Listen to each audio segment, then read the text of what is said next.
चार जन थे, मेरे को नहीं पता। उन्होंने पहले हमारा मुंह दबाया, फिर उन्होंने बोला जो है हमको दे दो नहीं तो मार डालेंगे।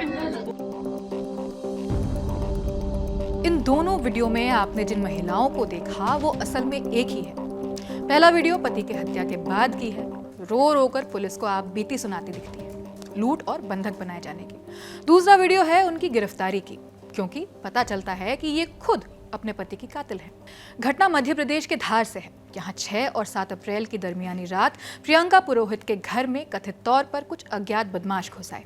उनके मुताबिक बदमाशों ने उन्हें और उनके पति देवकृष्ण को अलग अलग कमरों में पहले बंद किया, फिर 3 लाख के जेवर और 50,000 रुपए कैश लूट ले गए। उनका दावा था कि पति ने जैसे ही विरोध किया उसकी हत्या कर दी गई।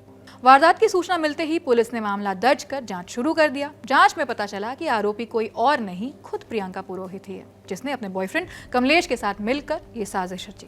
यही नहीं, वारदात को अंजाम देने के लिए कमलेश ने अपने दोस्त सुरेंद्र को 1 लाख की सुपारी दी थी। प्रियंका और कमलेश को अब गिरफ्तार कर लिया गया है, लेकिन सुरेंद्र फरार है। धार के एसपी मयंक अवस्थी ने इस मामले पर क्या बताया, सुनिए। 2026 को थाना राजोद अंतर्गत ग्राम बूंदीखेड़ी चारण से सूचना प्राप्त हुई थी कि देवकृष्ण पुरोहित और उनकी पत्नी प्रियंका पुरोहित अपने घर में रात को सोए थे। दूसरे कमरे में उनकी माता और उनकी बहन थी और अचानक रात में कुछ बदमाशों ने हमला किया और देवकृष्ण के सर पर धारदार हथियार से हमला किया और पत्नी को बंधक बनाकर दूसरे कमरे में छोड़ दिया और कीमती सामान लूट कर ले गए और अस्पताल ले जाते समय देवकृष्ण पुरोहित की मृत्यु हो गई।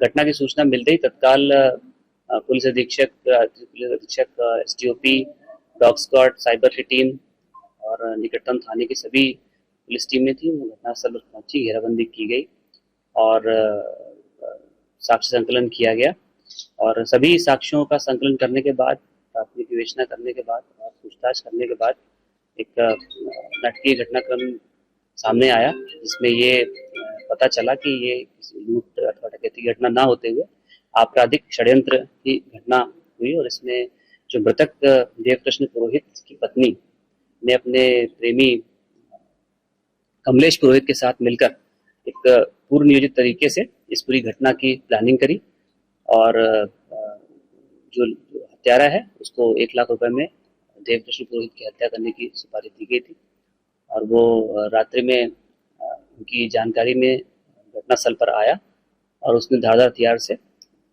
सोते हुए ही देवकृष्ण पुरोहित की हत्या कर दी और लूट का घटनाक्रम क्रिएट करने की इंटेंशन से इसको देवकृष्ण की पत्नी को बांधकर वहाँ पे दूसरे कमरे में रख दिया और घटना के कुछ समय बाद उसको चिल्लाने के लिए बोला, जिसका पालन करते हुए उसने घटना के 10 से 15 मिनट बाद ये इसकी सूचना चिल्ला कर दी, जिस पर से सभी लोग जागे और ये घटना हुई। इसमें कमलेश को अरेस्ट कर लिया गया है और साथ में जो लूट का जो मशरूका था वो भी मृतक की पत्नी प्रियंका पुरोहित की निशानदेही पर उनके घर से बरामद कर लिए गए। वहीं मृतक की बहन ने प्रियंका पर आरोप लगाया कि वो आए दिन देवकृष्ण को कोसती रहती थी। इधर शादी के 10 साल हो गए थे और उधर कमलेश से उसका अफेयर 2020 से चल रहा था। उन्होंने और क्या कहा, सुनिए। पहले से बात से वो मेरे को नहीं पता, पर 2020 में उनका अफेयर चल रहा था और अभी तक भी चल रहा था। यहाँ नहीं थे तब वो कभी नहीं आया, लेकिन जब भाभी को हम लेके आए ना तो हर 3-4 दिन में वो आता था। नहीं, घर पे नहीं आता था, गाँव में आता था। तो बाहर से निकलना, रोड से निकलना, भाभी खिड़की पे खड़े रहते थे, झगड़ा करते थे, पर भैया ने कभी उल्टा जवाब नहीं दिया। क्या बोलती थी भाभी भैया? वो कहती थी कि तुम मेरे को डिजर्व नहीं करते हो, तुम मेरे लायक नहीं हो, तुम काले हो, मेरे को कोई अच्छा सा लड़का डिजर्व करता है, तुम भले मेरे को डिवोर्स दे दो, मैं तुम्हारे साथ खुश नहीं हूँ, तुम मेरे को खुश नहीं रख पा रहे हो, तुम मेरे को घुमाने नहीं ले जाते हो, तुमने मेरी कौन सी ख्वाहिश पूरी करी। शादी वगैरह जाती थी, सामाजिक तो ज़रूर मतलब उनका मन होता था तो जाती थी, लेकिन जहाँ पे उनका बॉयफ्रेंड था वो कमलेश, वहाँ पे वो ज़रूर जाती थी। भैया बोले ना बोले वो रेडी होके बाहर आ जाती थी कि शादी में जाना है। 4 दिन यहाँ तो 15 दिन मायके बदनावर उनकी नानी के घर, और अगर 8 दिन यहाँ तो 1 महीना वहाँ पे। ज़्यादा तो यहाँ रहते ही नहीं थे। हर 3-4 दिन में उनका यही था कि मेरे को बदनावर जाना है, मेरे को काम है, मेरे को बदनावर जाना है। तो असली सवाल, इतना केयरफुली क्यूरेटेड साजिश करने के बाद पुलिस को असलियत कैसे पता चली? पुलिस के मुताबिक प्रियंका के बयानों में कॉन्ट्रडिक्शन नजर आया।